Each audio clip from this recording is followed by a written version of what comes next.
Hi there. Welcome back to the Single Man Chef. I'm Grant Patterson, and we're about to start messing with this fish. So let's have a look at where we're standing right now. So we're getting quite a nice reaction down here. Okay, all of our fats and our acids are coming together, and our fish is starting to bleed fat. Okay, so once that happens, it's time to start thinking about flipping it over and doing the other side of it.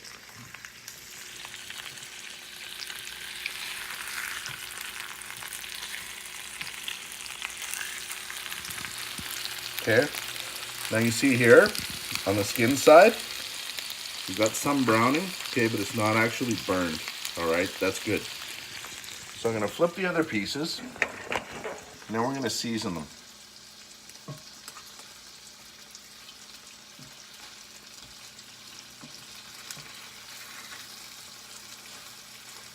Now you might wonder why I'm doing this episode in the sort of cramped confines of the kitchen that I usually use, as opposed to the nice big kitchen upstairs. Well, they cook with gas, and I'm not that familiar with that foretop. So for something as delicate as fish, I wanted something where it was a little more predictable for me. I was more familiar with it, and the heat was more steady. And that's electric for me, okay? Certain meats, they'll forgive you a little bit better if you have those flare-ups and those high temperature moments, okay?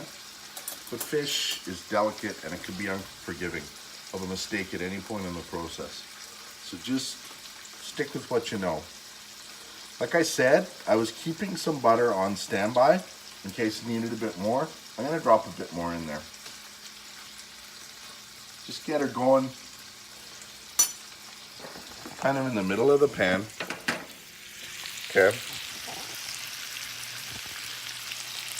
And there she is.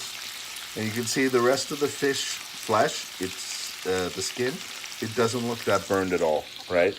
Only mildly charred.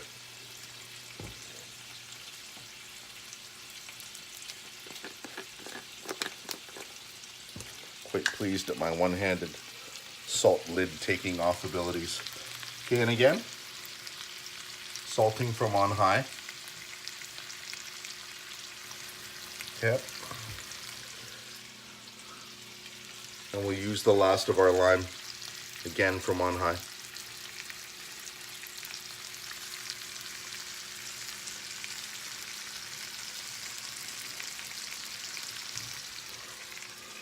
Great. Now, let them have a swim in that rich, buttery, fatty, lemony schmaltz that we've assembled down there. I love Yiddish words. They're so descriptive and so easily misused. And then we get time to contemplate it for a bit. Have a swig of wine. You notice I haven't put the dill in yet. There's a real good reason for that. Dill is useless when you burn it, okay? It should be applied at the end of the cooking process, or as close as possible to the end, okay? Because it's no good if you burn it. It's not like onion, all right? When it can stand a lot of high heat. You're wasting your dill if you put it in too soon. So now she's coming along a bit. Do some housekeeping here, get rid of a few things, because I think real shortly, by the end of this video, it'll be nice and ready.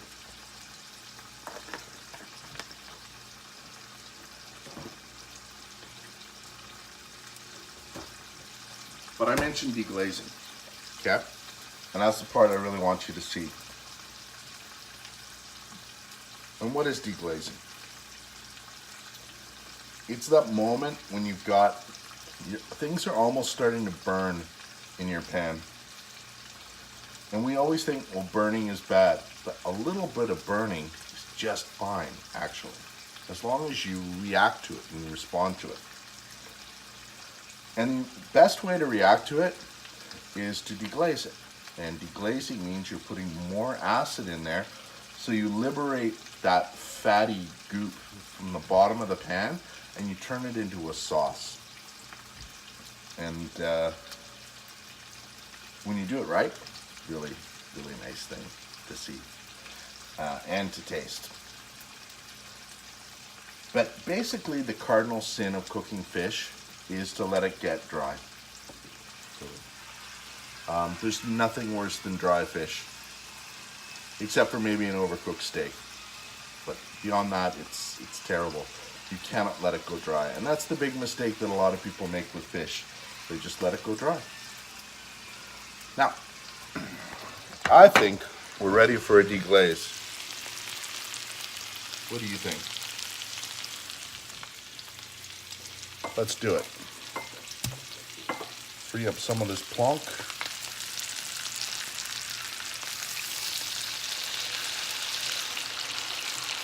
Not too much at the same time. Okay. Oh yeah. Wish you could smell that. That smells good. And then we're going to give the fleshy side of our fish a nice little bath in that. Okay. It almost kind of turns into a bit of a saute for a minute.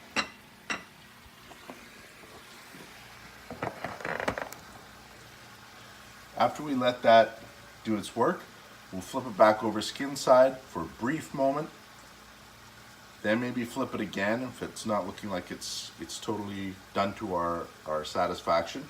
But we want to end up flesh side on top, okay, skin side down. Because that flesh side it'll be starting to break open. Little lines will be starting, lesions will be starting to appear in it.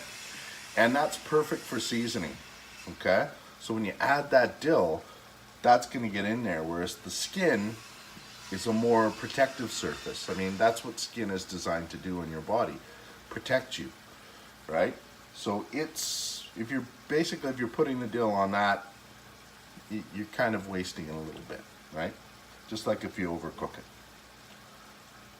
So let's see how our flesh side looks.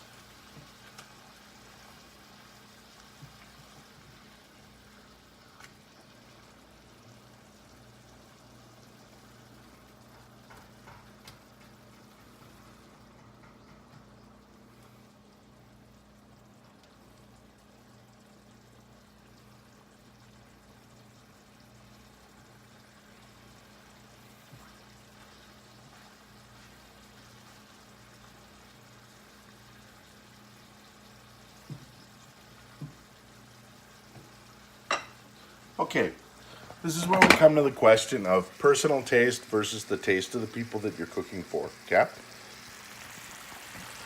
For me, this salmon is ready to go.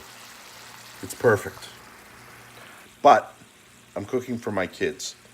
And when I'm cooking for my kids, I have to think about their tastes a little bit more. So I am gonna flip it just one more time briefly, just to make it a little bit more done. But for me, if I was just cooking for myself, I'd tuck into it already, okay?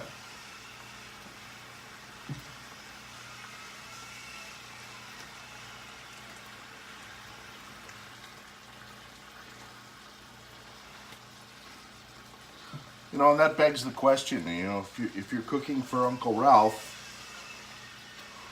who's a troglodyte and doesn't really appreciate the value of slightly underdone food, you know, you invited him over, so you gotta kind of cater to his whims, all right?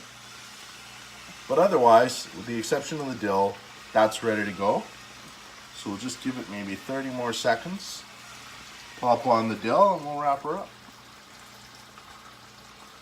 By the way, if you like these videos, hit the like, you know, it's easy to do. Share them, subscribe. I've been told I had to mention that too. That was part of my feedback.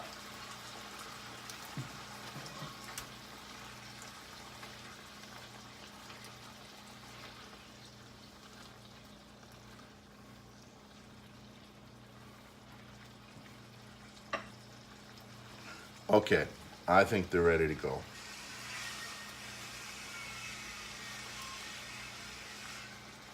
I'm going to take some dill, pull it apart, and then I'll show you what it looks like when it sort of falls into the crevices there that I was telling you about.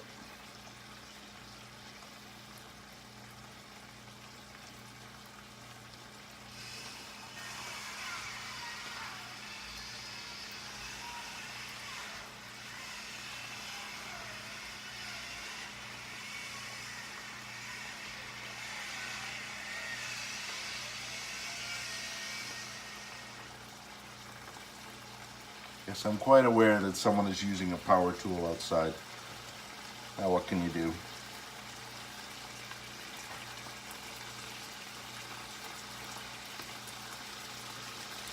Okay, so wrapping her up here. Taking her off the heat. Taking a look at what we got there. See those openings I was telling you about in the flesh? Whew, steamy. And that salmon's done. Serve it with some rice or some potatoes or maybe some pasta with a cream sauce, whatever you like. So thanks for tuning in to The Single Man Chef. I'm Grant Patterson, and we'll see you soon.